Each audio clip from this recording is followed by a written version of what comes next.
Make sure you stay until the end, guys. We'll share common mistakes people make that can cost you thousands of dollars in damages. Stay with us, we'll explain what we're talking about.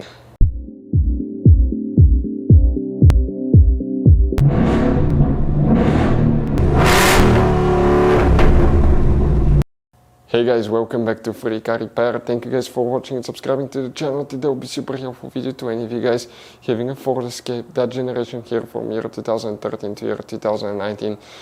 If you guys have one of those, if you need to find where the oxygen sensor heater fuse is located, which fuse you need to check, where you can buy cheap parts, tools, fuses, relays at a good price, quick shipping, that way you do not waste your money and time, and why guys it's always important to test fuses and relays. All that will be covered absolutely free for your convenience. Make sure to stay until the end.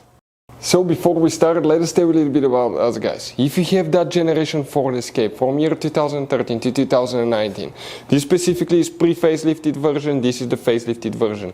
There will be some minor differences, we'll talk about that, but we'll make a video about every single possible fuse, relay, why we do that. Let's say guys, you're down the road in the middle of nowhere, you need to find where the fuse for fuel pump or engine starter is located, or relay for radiator fan. You can just search that on our channel, watch the video for less than 1 or 2 minutes, find out where it is, replace it in your back on the road. We do that to save you money guys. Every single car we get here at the garage, we try to make at least 200 to 300 free repair videos. Why we guys do that? Because our mission here at the shop is to save you as much money as we can. And we guys have more than 12,000 free repair videos on our YouTube channels as well that can save you more than thousands of dollars in future repairs. If you guys need to buy any parts, tools, fuses, relays at a good price, quick shipping, that way you do not waste your money and time, we will share the links in the description of the video below for your convenience. Make sure you stay until the end. The oxygen sensor heater fuse, where you can expect to find it, we will demonstrate on that generation Ford Escape here. This is the pre-facelifted model, this is the facelifted model. It should work for both guys. Now, you guys have 3 different fuse boxes. Today we work in just one, and it's right under the hood. So, open the hood and facing the engine now.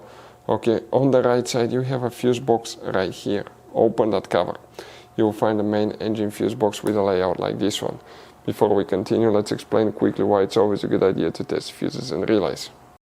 So let me explain why it's super important guys to test fuses. Fuses, not often you can see if they're burnt or they're good. Sometimes they may seem perfectly fine, you think it's a good fuse, you put it back in and you end up spending money and time on parts and problems that do not exist guys, when all you had to do, test your fuse, find out it's bad, replace it, fix your problem. So we will have a video how to test a fuse, okay, different kinds of fuses, and how to test relays guys. We're going to put the link in the description of the video below specifically to that video. Please check it out. So the oxygen sensor heater fuse, where you can expect to find it on that Ford Escape. If you guys need to buy fuses, relays, oxygen sensors, parts, tools at a good price, quick shipping, we will put the link in the description of the video below for your convenience. If you look at that part of the fuse box that faces the front of your Ford Escape, this is the windshield side, passenger side, driver side. So we're going to zoom in, we'll come to that front section. The fuse that we need to check for the oxygen O2 oxygen sensor heater is known as fuse number 33. And we're looking at that 15M fuse right here that you need to check. If you have any questions, don't hesitate to let us know. Hopefully the video was helpful and see you guys next time.